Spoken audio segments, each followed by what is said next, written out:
सो इस वीडियो में हम नेशनलिज्म इन इंडिया के 3 मार्क्स वाले मोस्ट एक्सपेक्टेड और मोस्ट रिपीटेड क्वेश्चन करने जा रहे हैं। ठीक है, जो कि सीबीएसई के ऑफिशियल ऐप पे अपलोडेड है। ठीक है, नीचे डिस्क्रिप्शन में आपको मिल जाएगी इसकी लिंक। ठीक है, इसे डाउनलोड करने की।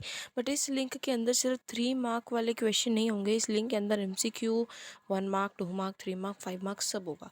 ठीक है, बट वीडियोज़ के अंदर अगर आपको समझने हैं तो हम वीडियोज़ सीरीज़ के हिसाब से लेके आएंगे। ठीक है, पिछले कुछ वीडियोस में हमने MCQ किए हैं, अब हम फिर 3 मार्क्स करेंगे, देन हम 5 मार्क्स वाले करेंगे। ठीक है, तो ये इसका पार्ट 2 है, ये ध्यान रखना है। ठीक है, तो सबसे पहला जो हमारा क्वेश्चन है 11th क्वेश्चन, पिछली वीडियोस में हमने 10 क्वेश्चन पूरे कंप्लीट किए 3 मार्क्स वाले। तो फर्स्ट क्वेश्चन है, why were Indians reacted against Rowlatt Act. तो जो हमारे इंडियंस है, जो ये रॉयलेट एक्ट हुआ था, इस पर इंडियंस ने एक्ट क्यों किया? एक्ट क्यों है मतलब रिएक्ट क्यों किया उस एक्ट के अगेंस्ट में? तो उन्होंने इसलिए किया क्योंकि सबसे पहली बात तो ये एक्ट जो है बहुत जल्दी जल्दी में पास हुआ था।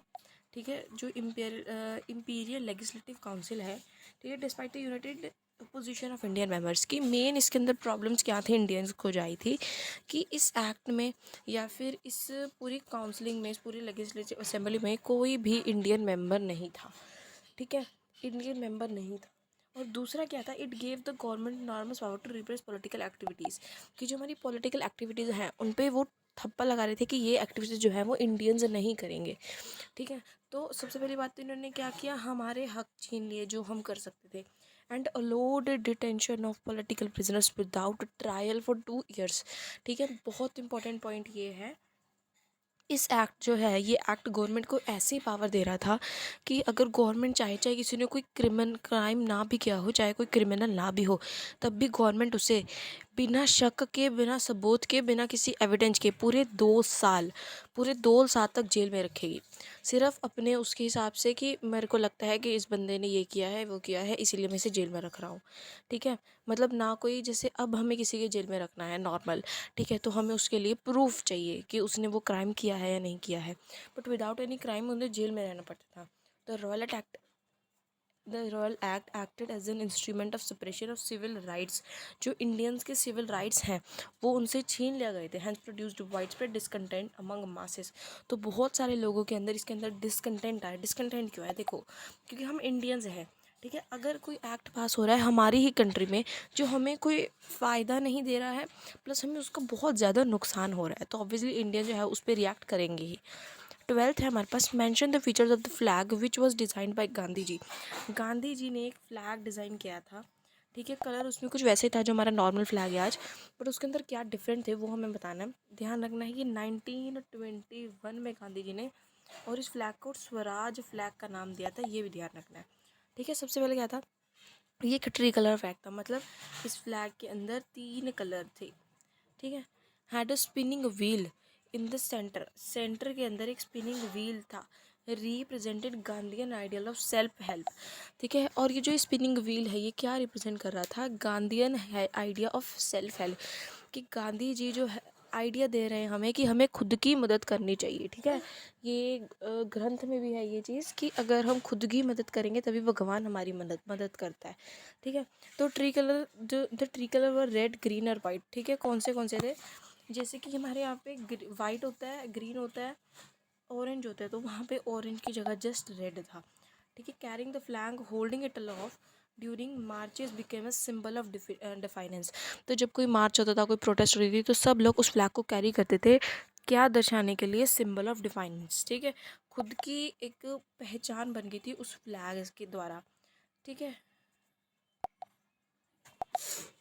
3rd क्वेश्चन है हमारा, what were the 3 proposals regarding non cooperation movement as suggested? Mahatma Gandhi ji ने 3 ऐसे कौन से प्रपोजल्स नॉन कोऑपरेशन मूवमेंट पे?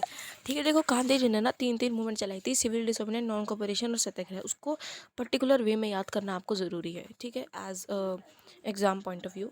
ठीक है, तो सबसे पहले the movement was to be unfolded in stages. हर स्टेज पे उस मूवमेंट को अनफोल्ड होना पिया।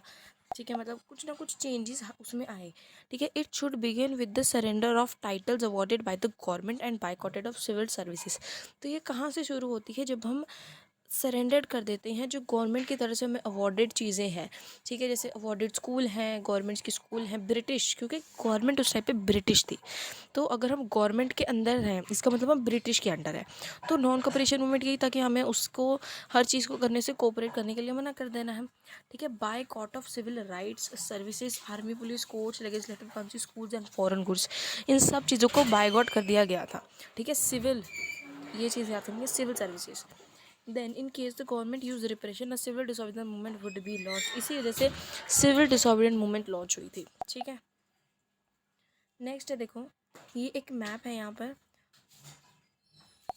ठीक है। मैप एक काम करते हैं, नेक्स्ट वीडियो में इसका मैप करते हैं, ठीक है। मतलब पिछली वीडियोस में हमने इसका मैप किया है, 15th पे चलते हैं।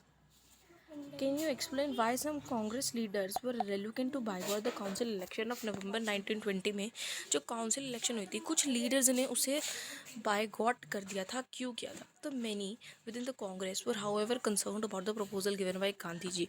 तो जो गांधी जी ने प्रपोजल दिया था नॉन कोऑपरेशन का, बहुत सारे बंदे जो है उस चीज़ पे लेके कंसर्न थे, ठीक है। दे वर reluctant to boycott the council election of November 1920 because they feared that the movement might lead to popular violence, क्योंकि उन्हें लगता है था कि जो ये मूवमेंट है इसकी वजह से बहुत बड़ा वायलेंस हो सकता है, ठीक है, इस मूवमेंट की वजह से, ठीक है।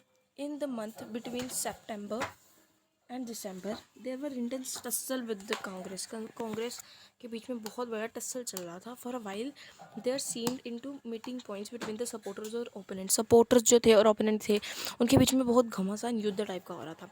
Finally at the Congress session and Nagpur के अंदर जो कांग्रेस सेशन होता 1920 में, एक compromise was worked out and the non programme जो है उसे अडॉप्ट कर लिया गया था, ठीक है। अडॉप्ट किया गया था, विदड्रॉ नहीं किया गया था। विदड्रॉ कहाँ पे किया गया था? चोरी चोरा मूवमेंट हुई थी जहाँ पे, ठीक है, उसे ध्यान रखना, वो आगे हम पढ़ेंगे शायद। नेक्स्ट है highlight the effect of non cooperation movement on the economy of India, कि इंडिया की इकोनॉमी पे नॉन कोऑपरेशन मूवमेंट का क्या इम्पैक्ट था। तो देखो, the effect of non cooperation on the economic front was more dramatic, बहुत ड्रामेटिक था। फॉरेन गुड्स को बाइकआउट कर दिया गया था, लिक्विड शॉप्स पिकेटेड हो गई थी, और फॉरेन क्लोथ जो है उसे बॉन वायर के अंदर, जलती आग के अंदर उन्होंने डाल दिया था।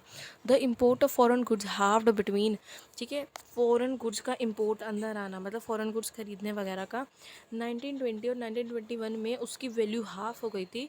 102 करोड़ से वो सिर्फ ₹57 करोड़ पर आ गई थी।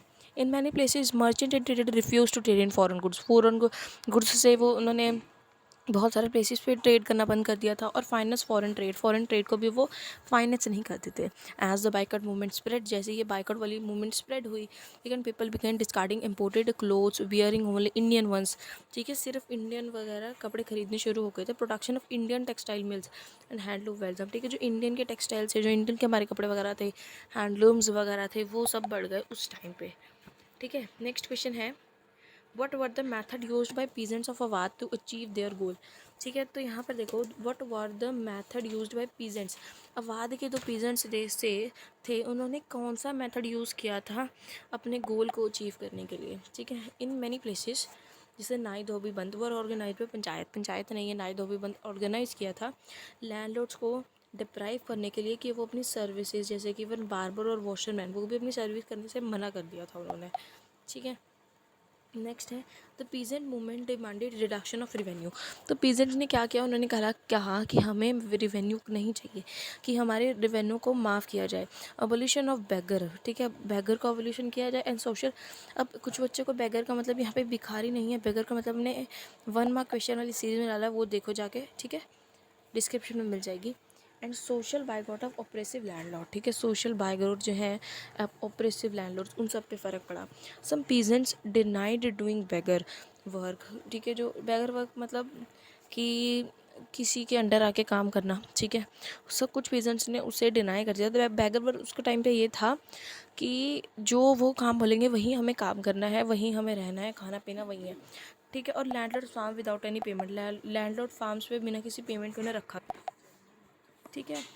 एज द मूवमेंट स्प्रेड, देखो, some peasant denied doing begar, ये तो हो गया हमारा। As the movement spread in 1921 में, जब ये मूवमेंट बहुत ज़्यादा फैल गई, जो तलुकदार के हाउस थे, मर्चेंट थे, उन पे अटैक किया गया और पूरा बाजार जो है वो लूट लिया गया, ठीक है, ठीक है, ठीक है, ठीक है। नेक्स्ट है मेरी वेरी इंपॉर्टेंट क्वेश्चन, विदड्रॉ क्यों हुआ था नॉन कॉपरेशन मूवमेंट का? ठीक है, तो विदड्रॉ क्यों हुई ये movement? The movement was turning violent. ठीक है, मूवमेंट जो सत्याग्रह था, ठीक है, उसके अंदर क्या था कि फिजिकल फोर्स यूज़ नहीं करनी है।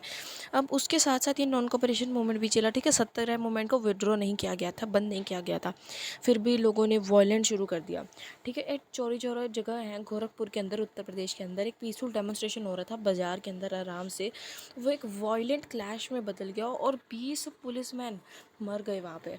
ठीक है, गांधी जी उनसे पहले satyagraha needed to be properly train. तो गांधी जी को क्या लगा कि जो हमारे सत्याग्रहीज हैं, ठीक है, जो उन्हें और ज़्यादा ट्रेन होना चाहिए अभी। ठीक है, before they would be ready for mass movement, क्योंकि अब देख गांधी जी तो एक मास मूवमेंट चलाना चाहते थे, एक यूनाइटी वाली मूवमेंट, ठीक है, जिसमें सब इकट्ठे हों। फिर गांधी जी ने सोचा एक मास मूवमेंट चलाने के लिए सत्याग्रह को अभी और इम्प्रूव होना चाहिए। ठीक है, नेक्स्ट है how was this civil disobedient movement different from non cooperation movement? तो नॉन कॉपरेशन मूवमेंट जो है वो 1920 और 1922 तक चली थी, बल्कि जो सिविल डिसोबीडियंट मूवमेंट है वो 1929 से, ठीक है, ये 2 साल चली और ये पूरे 5 साल चली थी। ठीक है, 1929 से 1934 तक। ठीक है, ये इस मोमेंट लॉन्च हुई थी जब जलियांवाला बाग में इतना ज़्यादा वो हो गया था रॉलेट एक्ट के बाद। ठीक है, while civil disobedient movement was launch against the arrival of Simon Commission. जब साइमन कमीशन आई थी, ठीक है, तो साइमन कमीशन को जैसे उन्होंने ग्रीट किया that go back Simon.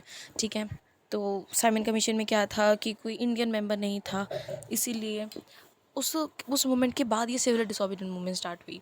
The idea of non cooperation include that if Indian refuse to cooperate, कि अगर इंडियन ब्रिटिश रूल को रिफ्यूज़ कर दे कोऑपरेट करने से, will would collapse within year, तो हम एकदम स्वराज आ जाएगा उसके अंदर और हम जीत भी जाएंगे। But the idea of civil disobedient movement includes breaking colonial rules and disobeying the rules. But जो इसका आइडिया था सिविल डिसोबीडिएंट मूवमेंट का, इसके अंदर क्या था कि जो कॉलोनियल रूल्स हैं उन्हें ब्रेक किया जाए और डिसओबेइंग द रूल्स को भी डिसओबे किया जाए। ठीक है, मैप वाली वीडियो ऑब्वियसली ऑलरेडी अपलोड हो चुकी है, वो देख लेना आप। Highlight the major facts about the new economy situation created by First World War in India. First World War के जो मेजर फैक्ट हैं, ठीक है, जो इकोनॉमिक सिचुएशन में जिस पे फ़र्क पड़ा।